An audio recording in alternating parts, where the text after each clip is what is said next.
if it's me being ill. I don't know if it's just me completely drained and exhausted from this fucking cold that I have. But I didn't find SmackDown all that entertaining today, man. I found segments of it, interesting here and there. I seen what WWE's trying to do as far as kind of building SmackDown on its own and having some fun before the Royal Rumble build really begins. There was a nice battle royal tonight with all the tag teams, minus the Usos because they're fucking injured. There was a nice battle royal with all the tag teams tonight to determine the number one contender. We had a fatal four-way to determine the number one contender for the WWE Championship match. And being that SmackDown doesn't have anything to build towards right now, they're building towards this December 27th show. There's a long time between now and the Royal Rumble. WWE doesn't need 8 weeks to build one brand storylines for the Royal Rumble. So right now, SmackDown is having fun, and they're making December 27th a can't-miss show. It's the last SmackDown of the year. We're going to have, I'm assuming, all the titles that the brand has on the line. John Cena's making a return. We might see a possible Undertaker appearance, being that AJ Styles is defending the WWE Championship on that show. So they're putting all their stock right now, and they're taking all their storylines, and they're putting it for that December 27th show, which I like. I like that. SmackDown has this open freedom right now because they don't need all this time, like I said, for the Royal Rumble, which we'll talk about in a little bit. But tonight, I didn't find SmackDown all that interesting, man. I don't even know it was a taped show, to be perfectly honest with you. I had to bench some fucking assholes on Twitter because they came to me with the main event result before I even knew it. I stayed off Twitter most of the fucking day. I'm ill. I'm trying to get better over here. I'm trying to recuperate. And I got people tweeting me the fucking main event result as if I knew it was a taped show. I figured it's SmackDown Live. I thought it was live. But apparently WWE taped Tribute to the Troops before tonight's show. And then we want to know why the fucking crowd in the Verizon Center, can you hear me now? No, motherfucker, I can't hear anybody. Crowd was fucking dead. Dead. Like fucking extras in The Walking Dead. That's how fucking dead they were. I don't understand why WWE does this, man. 4.5 hours of wrestling for one group of people in a large arena is too much. SmackDown was fucking slaughtered tonight with crowd reaction. Nobody made a fucking peep all night. Here and there, they popped for Zack Ryder's win in the Battle Royal. They popped for Ziggler's win in the main event. But other than that, there was nothing going on. Everybody that fucking walked through that curtain, silence. I can't stand that, man. WWE overexposing their live crowds to just too much wrestling. And then when you really need the crowd to amp up the show, they're sitting there fucking exhausted. And what is Tribute to the Troops anyway? It's a throwaway show every year. I understand why they do it, but it is a complete throwaway show. And I didn't even read the results for it, nor do I care. I doubt anything important happened on that show. If it did, fuck me. But I doubt. Every year they do this, there's nothing important about Tribute to the Troops. Nothing. It's always some shitty musical act, the national anthem, they're fucking tributing the troops overseas with shitty wrestling, and people that we don't see, Mark Henry and Jack Swagger. Who gives a shit? It's a complete fucking waste of 1 hour. So I am not going to be reviewing Tribute. For those who asked me on Twitter, shame on you. I am not reviewing Tribute to the Troops. I got better things to do with my fucking time. Anyway, so I didn't know all that happened before tonight's show. So some people ruined the show for me and several others. So they received benchings and permanent benches. They are now residing in Goon City, keeping my bench warm. But tonight's SmackDown, like I said, building towards the December 27th SmackDown edition, last SmackDown of the year. Show opened up with James Ellsworth. They sent him home. They should have sent him home permanently. I would love to send him home personally, but they should send him home permanently, off of SmackDown forever. Guy's absolutely fucking worthless. Completely fucking worthless, man. He's backstage coughing and sneezing. I understand how he feels, dude. That's how I feel every Monday night while watching Raw. He must have got the same bug that I got from watching Monday Night Raw. Monday Night Raw is an incurable disease. So you got to watch out. James Ellsworth now is contagious with Raw-itis. So I don't know what's going on with that. Hopefully they send him home for good. This guy's overstayed his welcome. His 15 minutes of fame is way overdone. Get the fuck off my TV, please. This guy doesn't belong in a world title match, never mind on SmackDown. Fuck out of here. Now, they said that his match with AJ Styles will not be happening. I am under the impression that AJ Styles is still not ready to go, and they're not going to risk a match with fucking James Ellsworthless on SmackDown while AJ Styles is still trying to recuperate from his ankle injury that he suffered at TLC. Not serious, but they want him to, pretty much take all the time he needs to get better. He's going to be a very, very big part and a vital part to WrestleMania season. Speaking of AJ Styles, he was on Miz TV. They were going back and forth about being champions, IC champion, WWE champion. Then all of a sudden it turned into the Miz pretty much teasing that he would take the WWE championship off of AJ Styles. He said that he is on a higher level than AJ Styles, said the Miz. Then all of a sudden Ambrose comes out, Ziggler comes out, Luke Harper comes out, Ziggler and Miz go at it. Ziggler eats a skull-crushing finale.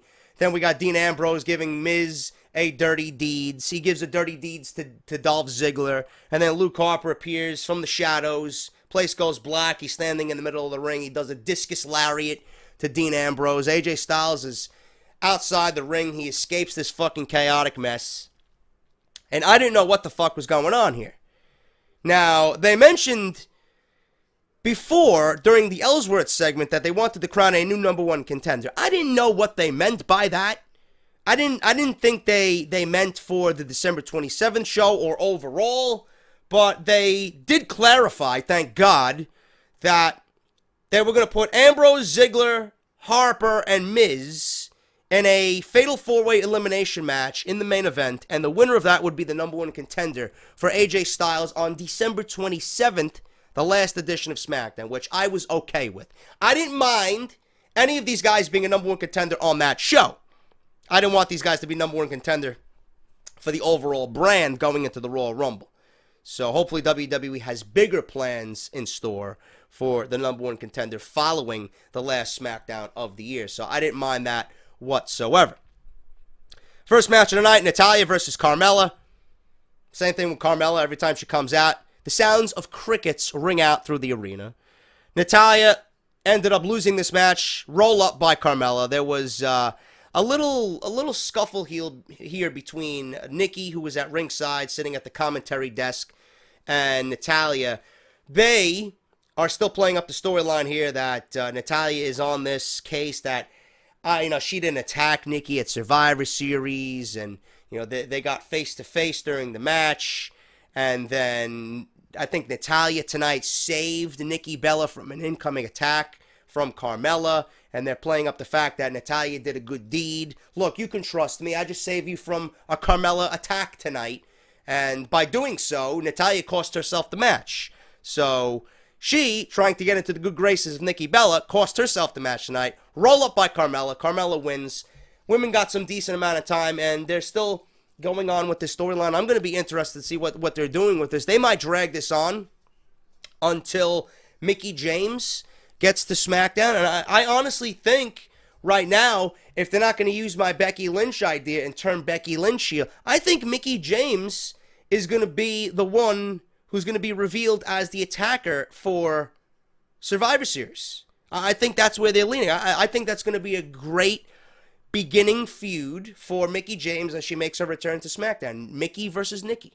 And there's a nice correlation there between Mickie and Nikki, because Mickie used to date John Cena, and now Nikki is dating John Cena, and I doubt they're going to bring that into storyline because, that would make too great of television, and I doubt they're going to tread that line, but there are vast similarities there between Mickie James and Nikki Bella. But Natalya tonight loses from a roll-up to Carmella, and I do think Mickie James is going to be announced as that's just my guess. I'm not saying that's concrete. I'm not saying that's confirmed. I'm just saying I think that's going to be the name that they're going to drop as the attacker on Survivor Series night against Nikki Bella.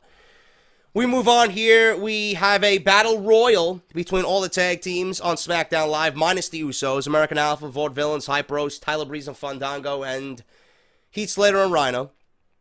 Before the match even begins, Simon Gotch was eliminated. This guy was fucking eliminated before I could even fucking breathe. I don't know what the fuck they're doing with the Vaudevillains. I don't know who Simon Gotch fucked over. I don't think Kevin Dunn. I don't think Kevin Dunn likes Simon Gotch's mustache. I don't know. Something must be going on there. So the Vaudevillains are being treated like complete fucking jobbers. He was eliminated. I do like the rules of this battle royal though. They let everybody shine. Usually it's when a member of a team gets eliminated, the entire team gets eliminated, but not tonight. If one member of a team gets eliminated, he's eliminated. And the other guy can remain. He could still win it for his team. I like that. It got everybody involved. It made several guys look very good tonight. And I really enjoyed this battle royal. I think this battle royal did a lot in terms of getting several individual talents over. And this was probably my favorite match of the night. In the end here, I was going for the Fashion Police. I don't know if that's their going name right now, but Tyler Breeze and Fandango. I wanted them to win this match. I think WWE has a sleeper team on their hands in Tyler Breeze and Fandango. I think these guys are money. I think these guys have the look. I think they got the charisma. I think they got what it takes to be a top-tier team in this company. Just lose the fucking Village People type gimmick, and then we'll start talking. I don't know why they changed them from what they were. I really enjoyed their gimmick, and I like their cohesiveness together. I like the way they gel together as a unit. But WWE is just not giving these guys anything to work with. I wanted them to win. If I didn't see them win, I was going with the Ascension.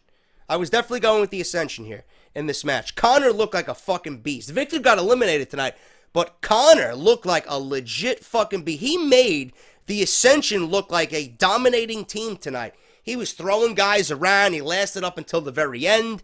So the Ascension looked very decent tonight. And hopefully this is, I'm saying hopefully, I doubt this is going to be the case, but hopefully this is the beginnings of seeing the Ascension being, brought up through the ranks in the tag team division. Usos were not there. They're out with injury. American Alpha was eliminated. That was the surprise of this battle royal. We had Chad Gable get eliminated, and then we had Jason Jordan get eliminated. So everybody thought American Alpha was going to win this. They were eliminated. Vaudevillains were eliminated. We had the Fashion Police get eliminated. Slater and Rhino. Slater inadvertently eliminated Rhino, and they continued to tease dissension there between those two guys. So a breakup is very imminent right now. I don't know what they're going to do if they split those guys up, but to me, like I stated already on Off the Script, I think keeping these guys together is going to benefit both of them, not only them, but the tag team division, because right now, there's not many teams to go around, especially with the Usos being injury prone. I think right now the best thing to do is keep Slater and Rhino together as a unit. But Slater also got eliminated. He lasted up until the very end, and he got eliminated. We had the Hype Bros win this entire thing, and the last man remaining here was Zack Ryder. It was a nice victory for Zack Ryder, and we seen the end of this match. Ryder sent Breeze to the floor. Connor speared Breeze as they were both on the apron. Ryder sent Connor to the floor with, I believe, a drop kick. It was over by that point, and then Zack Ryder was announced the victor in this battle royal. Mojo Rawley runs down to the fucking ring. Mr. Hype Bro himself. They start celebrating on the outside. So right now, the Hype Bros, #1 contender for the tag team championships on SmackDown. They will be getting, I believe, on December 27th, the Wyatt family, some mixture of the Wyatt family for the tag team championship. So again, that December 27th show is looking like it's going to be can't miss. I would have rather seen the Fashion Police win it, but the Hype Bros, it is what it is, man. They wanted the face team to go against the heel team, so obviously that was the right choice here. American Alpha, it would have been too soon. I believe that's going to be a program down the line. Vaudevillains, the way WWE's treating them, they're in no way getting ready for a title shot.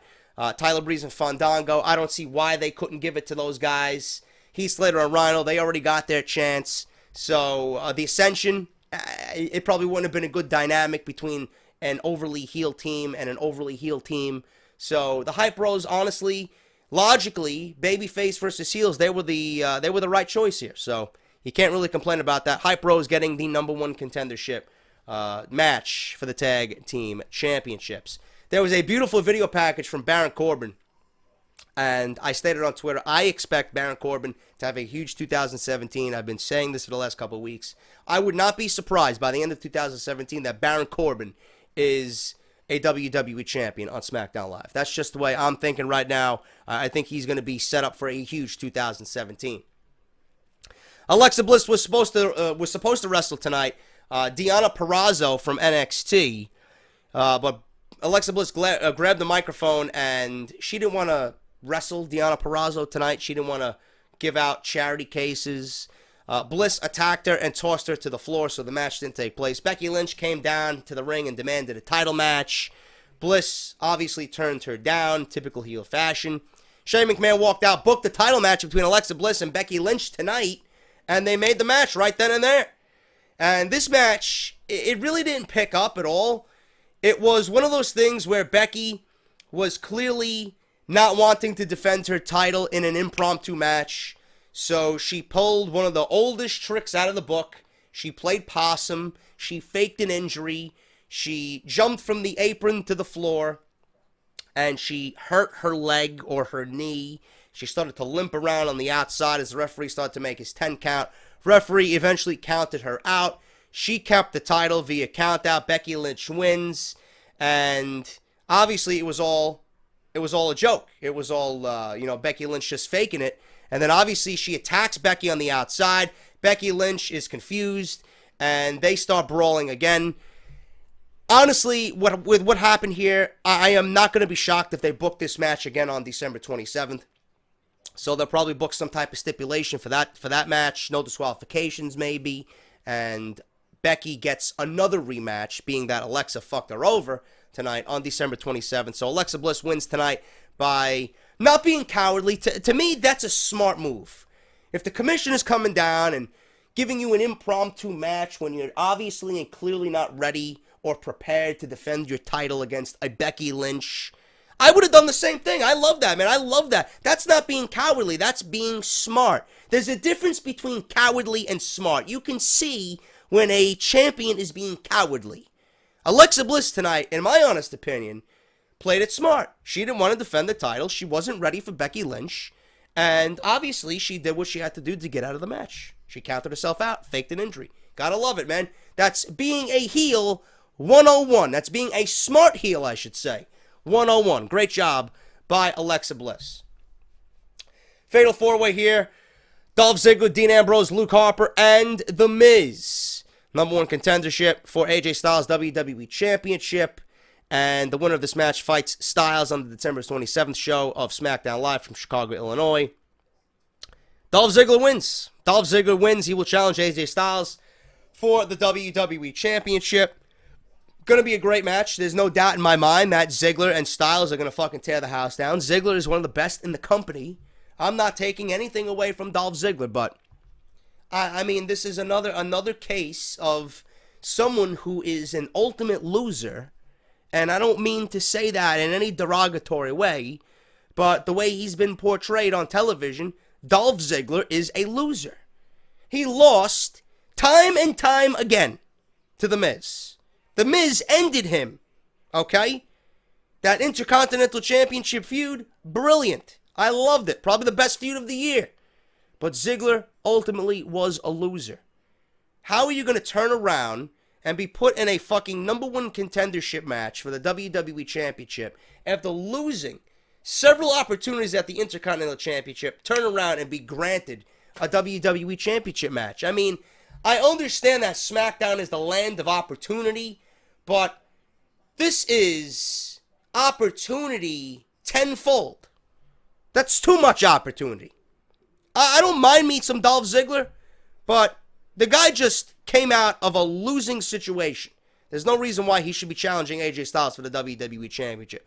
I would have loved to seen Luke Harper get a shot. Luke Harper is underutilized. He's back. He's healthy. He's one of the best big men that they got. Now, clearly it wouldn't have been, a match that most people would find interesting with the heel versus heel dynamic. And obviously WWE wanted to go with the more wrestling-orientated match there with the babyface Ziggler and the athletic Dolph Ziggler versus the athletic prick-like heel in AJ Styles. I understand that, and I'm not complaining. Like I said, I think they're going to tear the fucking house down, but, I mean, if you really wanted opportunity, Ziggler had an opportunity already. Ambrose had an opportunity already. They could have gave an opportunity, a fresh opportunity, and given AJ Styles a fresh opponent with Luke Harper. Now, I mean, I wouldn't have minded. I'm sure you guys wouldn't have minded it, but WWE had other things in mind. So I'm not going to sit here and complain. We're going to get a great match anyway between Styles and Ziggler. I just don't find it to make any sense. I just don't. He's an ultimate loser time and time again, and now he's getting a WWE Championship match. I understand it's all about opportunity on SmackDown, but it's a little bit overkill if you ask me, man. But SmackDown tonight, listen, it was an enjoyable show. Again, I liked it better than Raw. I thought Raw was trash this week. But what they're doing now is they're biding time until the Royal Rumble build begins. And I like that SmackDown is pretty much free to do whatever they want. They need something to build towards. So they're marking December 27th on the calendar as a SmackDown that cannot be missed, the last SmackDown of 2016. You're probably going to get a Becky versus Alexa rematch for the Women's Championship. You're going to get a tag team match between the Hype Bros and the Wyatt family. You're getting a WWE Championship match between AJ Styles and Dolph Ziggler. You're getting John Cena on that show. A possible Undertaker appearance. Who the fuck knows? Maybe. One can only hope. So, and it's going to be in Chicago. A crowd that actually is going to make noise. So, I'm looking forward to that very much, man. They're hyping that, and they're building that and circling that on the calendar. And listen, SmackDown has the freedom to do that because they got all this time. They don't need 7-8 weeks to build one brand for the Royal Rumble. You can do that. You got the whole month of January. January, I believe 28th to 29th is the Royal Rumble. They got all month of January to build towards the Rumble. They don't need all that time, and they're doing what they need to do to make SmackDown important. The last show of the year, marked it on the calendar. They're making it a can't-miss show. And I like where SmackDown's going, man. It's just simple booking. It's easy to follow. We got #1 Contender's crown tonight. And it was an enjoyable show. It just lacked something with the crowd. That DC crowd was fucking terrible. If the DC crowd amped it up a little bit, it would have been a great show. But other than that, it was a good show tonight. And that's your SmackDown review, man. I'm not going to talk about 205 Live tonight. I actually, I hit the microphone, I hit record, and I wanted to get this review out there immediately. I will do 205 Live. I'll watch it on my own time, being that it's on the network. I can watch it on demand anytime I want. And I'll watch it tomorrow when I'm on lunch break at work, and I'll talk about it tomorrow in my NXT Lucha review that I'll do on Thursday. So I don't need to necessarily get 205 Live out there. I'm going to take your guys' advice. Some of you gave me some backlash about doing 205 Live first last week. It's all going to be about SmackDown and only SmackDown on here. I know a lot of you guys don't really like 205 Live, or you don't watch the network, or you don't have the network, or you're just not interested in 205 Live.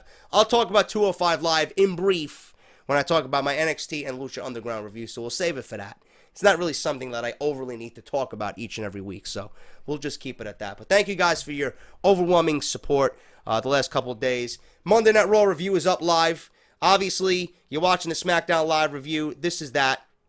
I did a video on Kevin Owens berating that 7-year-old child with the mother taking to social media, backlashing against WWE and Kevin Owens. I made a video about that and gave you my opinion on that. I got a big video coming out tomorrow at 11 a.m. Talking about Roman Reigns and Vince McMahon's plan for Roman Reigns and the United States Championship. Roman Reigns might not be winning the Universal Championship at all at Roadblock, and I give you my breakdown of every possible scenario that could happen with the Universal Championship and the United States Championship if Roman Reigns beats Owens at Battleground, at Roadblock, or if he loses and remains United States Champion. So that's going to be a big video tomorrow at 11 a.m. Make sure you guys tune into that. Off the Script Extra, Roadblock News and Rumors. I got Roadblock News and Rumors coming all week. So make sure you keep an eye on the channel. If you guys are not following me on Twitter, please do so at JD from NY206. Check out the Patreon page if you guys want to become a team member of Team JD. Patreon.com/JD from NY206. And if you're new to the channel, please hit that subscribe button and alert yourself with all notifications of everything I do on this channel. You will not looking for the right word here. You will definitely do yourself a favor. And I got some great shit coming up, man. Trust me, I got some great news and rumors coming up off the script on Friday. We got Roadblock preview and predictions, Monday Night Raw review, SmackDown review, NXT Lucha review. I will be reviewing TNA Total Nonstop Deletion on Thursday. I got a bunch of shit this week, man. It's going to be a very, very busy week for JD right here on the channel. Thanks to you guys. I love each and every one of you. Hit that thumbs up, and I'll be back tomorrow with more great news and rumors right here on YouTube.com. Have a good night, guys. I'll see you tomorrow, and I'll see you soon.